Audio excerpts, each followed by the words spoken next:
Mickey, Bob here in our Eastern Connecticut studio. How are you, sir? Good, I'm good. It's Mickey Crowley. How are you, Mickey? It's great to speak with you, and it's an honor to speak with you. And I was telling our audience here, I was fortunate enough to get the book in the mail. Ralph Wimbish sent me the book last week. I was able to read it over the weekend, Mickey. It's terrific. I'm sure you're very happy the way it came out. And again, it's an honor to speak with you, and I can't tell you, I want to thank you for your cooperation in coming on tonight. Oh, hey, it's believe me, Bob, it's my absolute pleasure. And Ralph is great. He's done a great job with us. I just sat around and talked. He did all the work and everything. But I am ecstatic over your invitation to come to talk with you people, because I hear that you are the second best sports show in New England. You know that? We'll take that right now. I'll sign off for that right now, Mickey. You know who's first? You tell me. Everybody else is tied for first. Ah, okay. See that? Of course, I'm teasing you, right? No, but, hey, it's an honor for me to be asked to come on your show. Well, you know, I'm a Fordham graduate, Mickey, so oh, man. when I started reading the book and know that you had New York roots and actually even Fordham roots, we've had Tom Penders on this show. I can go on and on. I know Nick McCarchuk very well. We could talk for hours just about the Fordham experience, and we'll talk a little bit about that. But I want to take you way back. Start in your childhood. When I was reading the book, I was interested to see that you played a lot of baseball, football as a young kid, and actually you were at that playoff between the Giants and Dodgers in '51 when Bobby Thompson hit the home run. You played hooky that day, correct? You got that right, and you know what? I missed by 10 feet of catching that ball because I was in the left field stands when that ball came flying in, and I was a Giant fan. Wow. And what happened was I went to LaSalle Academy on 2nd Avenue and 2nd Street, and I said I had to go to that game. So I played hooky from the school to go to the game. I almost got thrown out of school because of it, but it's something that I will always, always remember. And that day, Mickey, what do you remember about the crowd when he hit the home run, with the noise? I mean, what stands out to you to this day that you could never forget? You know what? When that ball went into the stands, okay, it was like a moment of dead silence. Wow. Because I don't believe that anybody believed that this happened. I could see why. And then when you look down on the field, you saw DeRocher and Stanky, right? At third base, wasn't it, if I remember correctly? Yeah. Right? And it was like a moment in silence, but it was something that I'll always remember. And, you know, I just happened to be lucky enough to be there. Amazing story, and especially for a New York kid at the time. And, again, for our viewers out there, Mickey is a native of Queens, New York, a member of 6 Halls of Fame, and goes down as one of the greatest college basketball officials of all time, having worked 2 national title games, over thousands of college games. And again, I urge you to read the book. I have a copy right in front of me. There it is, guys, right there. I'll show it to the camera. Throw the Ball High, My Life and Times as a College Basketball Referee, with Ralph Wimbish. And you know, back in the day too, you go on record, Mickey, as saying you attended Fordham for just a few minutes. Actually, it was about a year, but then you got drafted, correct? That's right. That's correct. Well, I shouldn't say I got drafted. Being all honest with you, Bob, I guess I just got tired of college things. And I wanted to go out on my own, so I joined the Army. Yeah. And I spent, 2 years.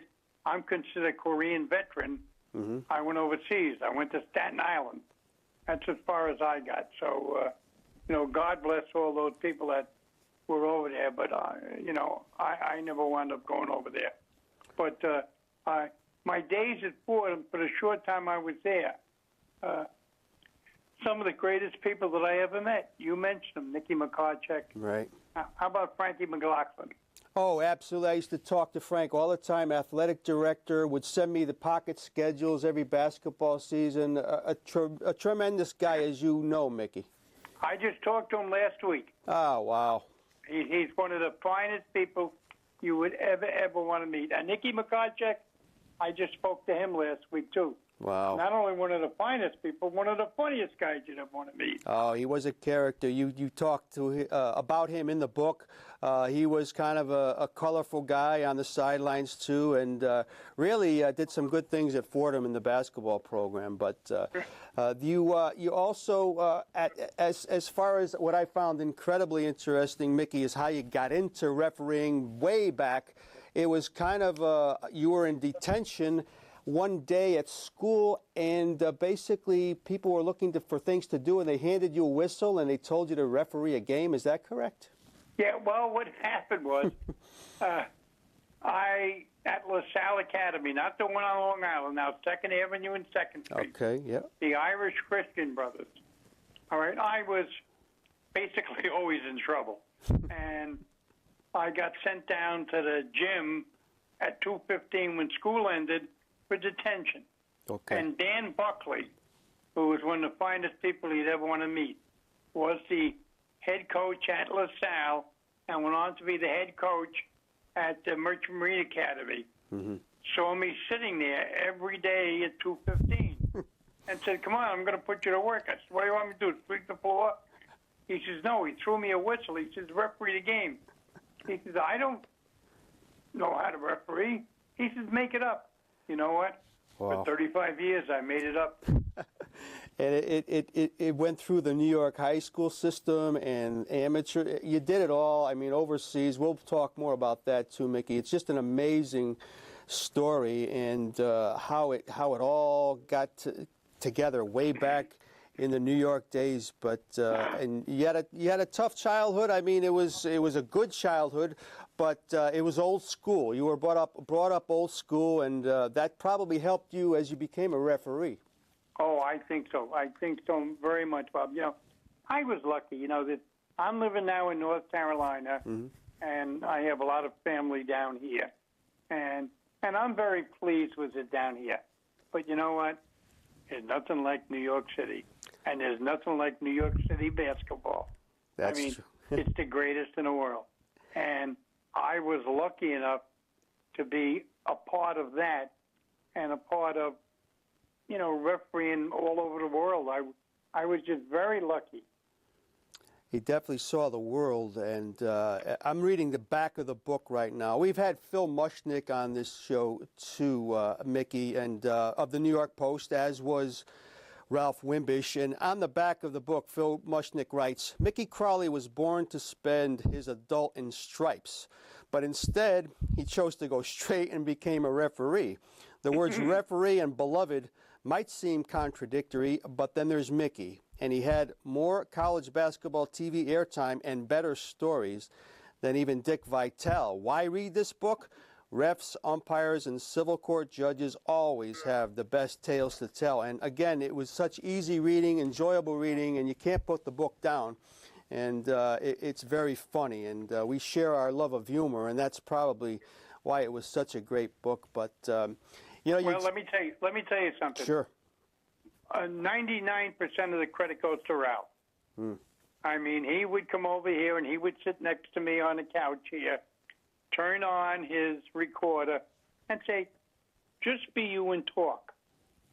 And he took it all, and I tell you, he did such a great job. He really did. All I did was just tell the stories, all right? And, right. You know, back then when I was refereeing, I think the greatest line was that for 40, 50 years, I ran up and down a basketball floor. Mm-hmm. And now I watch a raccoon run up and down a tree. You know, so all comes full circle. Or a squirrel, right? Whatever. But again, Bob, I was lucky. I came through at a time. Maybe I can put it this way: that God gives everybody a certain gift to get through life. He certainly did not give me good looks.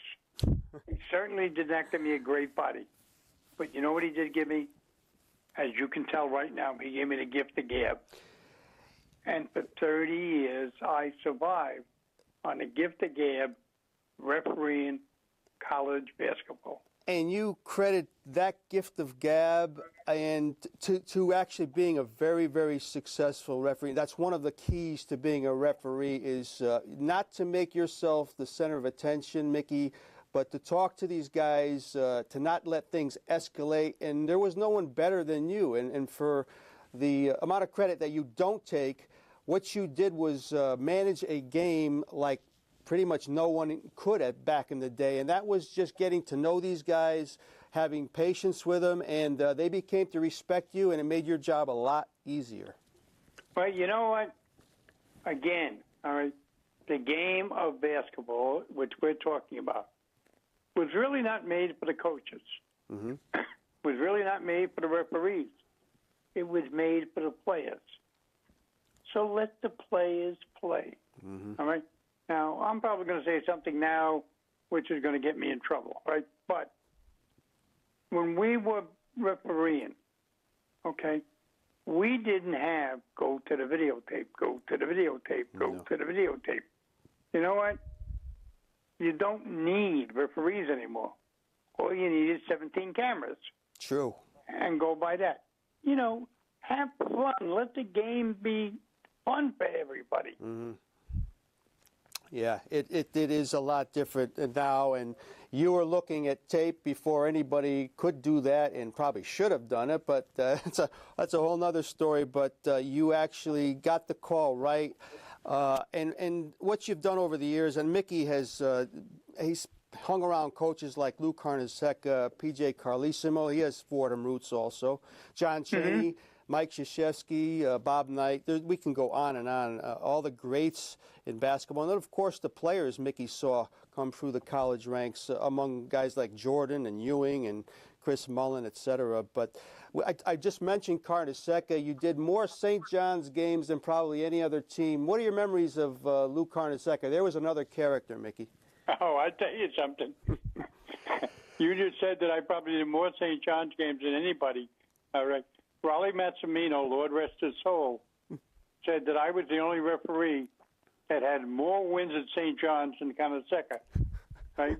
Because I worked so many games. All right. Wow. You want to hear? You want to hear a couple of Carnesecca stories? Oh, absolutely. Okay, here we go. All right. Going back to the days when Louis used to wear that sweater. Oh, yeah. All right. I got assigned to the St. John's Georgetown game, where they were number 1 and 2 in the country. Right. It was at Madison Square Garden. And I'm not getting into any political thing now with the national anthem, but I have to bring something up here. I walked out onto the floor, and standing next to me was Andrea McCardle, who was the star of Annie. True. Well, she stood next to me, and she sang the national anthem like you have never, ever, ever heard it sang before. And I'm standing here, and here I am in front of 19,500 people, national television, crying like a baby. Wow. That thing just emotionally got to me. Now, she leaves. Now, I got to walk over and say hello to Louis and John. I walk over, and when I get there, the tears are still coming from my eyes. And Louis says to me, "What's the matter? Why are you crying?" And again, God gave me the gift of gab. I said, "Louis, John, if you had to referee this game, you'd be crying too." And I turned around and walked away. And that's when John Thompson took off his jacket, and he had the exact same sweater. Oh, my goodness. That Louis wore. And I'm going to tell you something. When I walked into Madison Square Garden to referee that game, you could feel the tension in the air. They were number 1 and 2. Oh, wow. But when John took that jacket off and everybody saw the sweater he had on, it was like somebody taking a pin and sticking it into a balloon All the tension was gone. And it turned out to be a great, great basketball game. We had no problems. Everything went fine. That's amazing. We always think of Carnesecca as being the sweater guy, but there was others. But Louis did it in a way. And those, you talk about a difference in people of stature there, Mickey. Carnesecca versus Thompson, a little bit of difference there. But my goodness, great coaches, great people. And Louis, I tell you, Louis, I always called him my little pixie. Mm-hmm. I mean, I'll tell you, do we have time for another quick Louis story? Sure, absolutely. We got a lot of time. Okay. I was up in Alaska doing a Great Alaskan Shootout. Yes. Now, I come back, go out to my house in Center Ridge where my lovely wife, Pat, who's sitting right here now, repacks my bag, and I go into St. John's to do a St. John's game. I get in there, open up the bag, I go to get dressed. Oh, my God. Either I forgot to do it or my lovely wife, Pat, forgot to do it, to put my black referee pants in the bag. I said, what do I do now? The two other officials said, what are you going to do? What are you going to do? Don't panic. I got a pair of gray slacks that I wore in my suit. I said, I'll handle it. So we walked out. The other two referees had black pants on. I had gray pants on. All right? I walk out. Louis walks up, looks at me and says, what is that? I says, Coach, didn't you get the directive from the NCAA? He says, what directive? I said, the directive was that the referee now, so that you will know who he is going to wear gray pants. He said, great idea, great idea. Turned around and walked away. Well, the next game that he has, he walks up to the lead official and says, where's your gray pants? You ain't got your gray pants on tonight. He was the best. Oh, that's just great. He was the best. He was, and of course he coached a little at the pro level. Knew his basketball for sure, but a character also. And what great stories! And there's so many with so many of those coaches. As we mentioned, there was your Bill Rafteries, who and my man Billy. Right, he was another.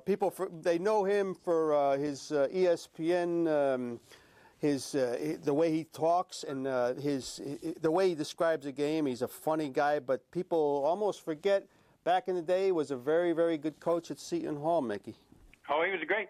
I tell you, again, if we have time, here's a Carnesecca Raftery story, which I think is one of the best. All right? Yeah. We're going up and down the floor.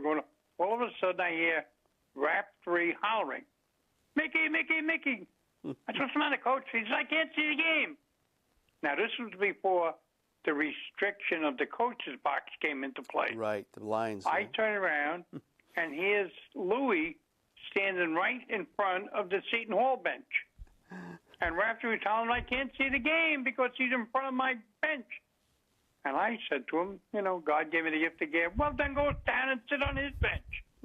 Raftery gets up, goes down, and sits on the St. John's bench. Oh, now, we got Carnesecca coaching St. John's in front of the Seton Hall bench. Raftery is coaching Seton Hall in front of the St. John's bench. Boy. And all of a sudden, my partner calls a technical foul on the St. John's bench. And I grabbed my partner and said, who is the technical foul on? He says, I don't know. I said, I think it was either Raftery or one of the players. So I go over to the scorer's table and say, negate the technical foul. It was something somebody said in the stands, all right? And we finally got them back to where they belong, and we got the game going. But you know what? Great story. There doesn't seem to be as much fun in the game anymore.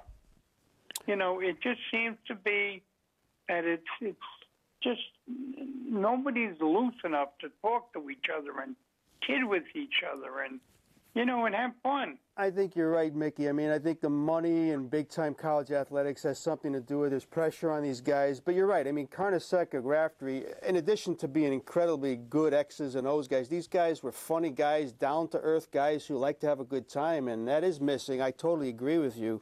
And I'm sure you've seen it from so many other guys. But, yeah, that's just the way it goes. And I got a story for you about a guy up your way. Absolutely.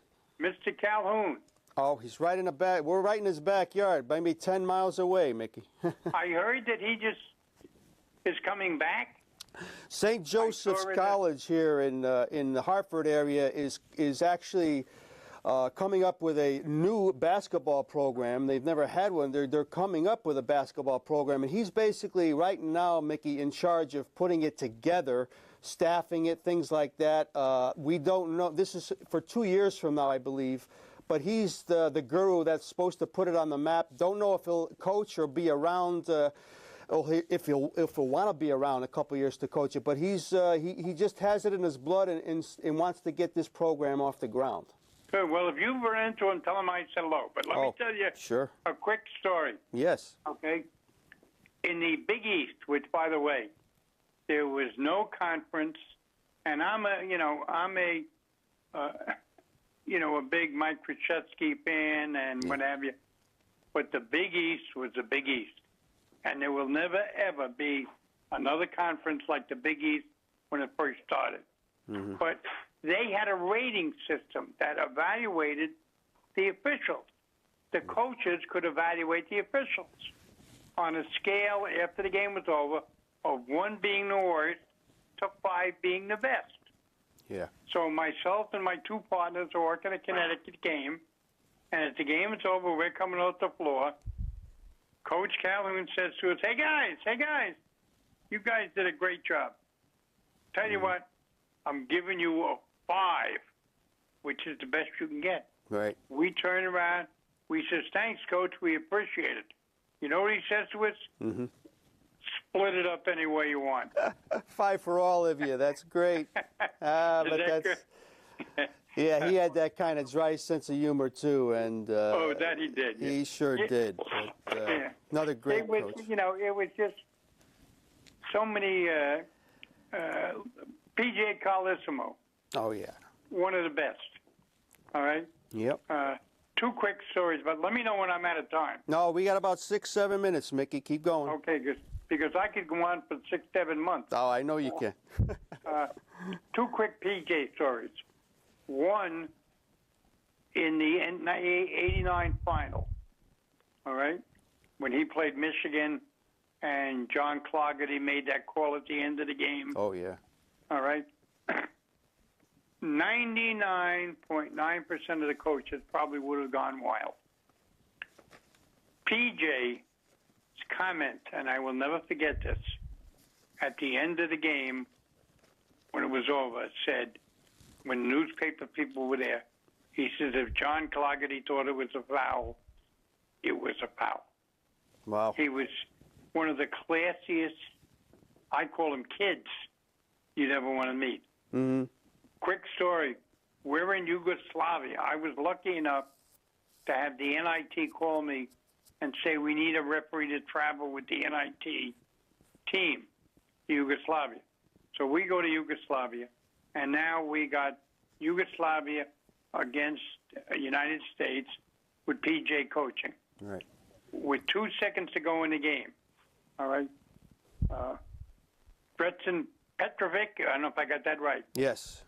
Goes up for a shot with the score tied, and I got a foul. All right? Which means now the buzzer goes off. He's going to the line to shoot 2 with the score tied. Game's over. Mm-hmm. In international basketball, you can either shoot the foul shots or waive the foul shots and take the ball out. Right. So as I walk over to the Yugoslavian coach, I said, come on, let's get him on the line. He said, no, we waived the fouls. I said, what do you mean you waived the fouls? He said, we waived the fouls because if you have enough courage to call that against your country, we have enough courage that we can win in overtime. Wow. Now I go to PJ, and PJ's packing up. Come on, we got to play overtime. He said, what do you mean if you make 1 foul? He says he's waiving the foul shots. Wow. He said, oh, okay. As I start to walk away, PJ says to me, Mickey. I said, yeah, PJ. He said, what chance do we have to win in overtime? I said, none. That's great. I mean, yeah, these are international stories, folks, and you gotta check them out in the book. There's so many of them. They're so known for his quick wit. You'll see Mickey's stories, they never end, and they're so good. And before we leave you, I wanted to ask you a couple more things. Sure. Specifically, Mickey, I mean, you actually, one of my favorite actresses and who I consider one of the more beautiful women I've ever seen in Hollywood, Suzanne Somers, you actually got to sing on stage with her in Vegas. Tell that story. Okay, quickly. We had the Las Vegas Villanova game where they were 1-2 in the country. Yes. And I don't have time to get into that game, but there was a goofy thing that happened to that game. But the people that brought us out there also gave my wife and gave me and my wife Pat seats in the front row to see Suzanne Somers. Now, I wasn't a casual guy. I sit in the front row with a bright red jacket on. All right? Now, she gets up and I tell you something, she's not only a beautiful lady, she's got a great voice. Oh, yeah, very talented. She gets up and starts to sing, "You made me love you." And now she looks down at me and says, "You, in the red jacket, get up here."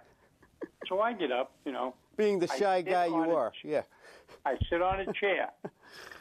She stands over me and says, "You made me love you." And I guess she figured I was going to do something, cry. I get off the chair and get on my knee and started to sing back. I didn't want to do it. Oh. I didn't want to do it. The audience went goofy. She brought us back behind stage and met everybody. And I have a big, big picture in my hall of shame here of myself and her. Isn't that awesome? What a story. And again, and I know you're a big Sinatra fan, and I read all about that, and my goodness, I was brought up, my father was the same way, Mickey, Sinatra throughout the house of an Italian childhood, and that's the way it was, and it's just, but all these stories, again, people have to get this book because it's so funny, such easy, great reading, and again, Mickey, as we said earlier in the show, he refereed the '89 Michigan Seton Hall national title game and the '91 Duke Kansas title game, which was Mickey's last game as a referee. And I believe I also read Mickey's the only referee that did an NIT and an NCAA title game in the same year. So his resume, again, 6 Halls of Fame. We can go on and on. Our time is about up, Mickey. Look, I mean, we just scratched the surface, but look, you're just such a great guy, such a great friend of the show. Now, I'll touch base with you around the holidays. We'll always keep in touch because we have that New York root thing going on, and I can't thank you enough. And please give us regards to your wife and Ralph. I know Ralph is traveling right now, but we'd like to speak again and totally stay in touch, my friend. Well, Bob, let me tell you this. It has been an absolute pleasure to talk to somebody like you who's doing a great job up where you are. And I just thank you so much for having me to be part of it. Well, the honor is ours, Mickey. And again, whatever we can do to publicize this book, we're going to do it. And because we believe in it, and we got to get your name out there. And I thank you for being a part of my younger days, too, because, again, you were always there and in some better times, and I truly enjoyed the book and learning more about your life. Thank you, sir. Okay, Mickey, take care. We'll talk soon. Okay, bye-bye. Good night.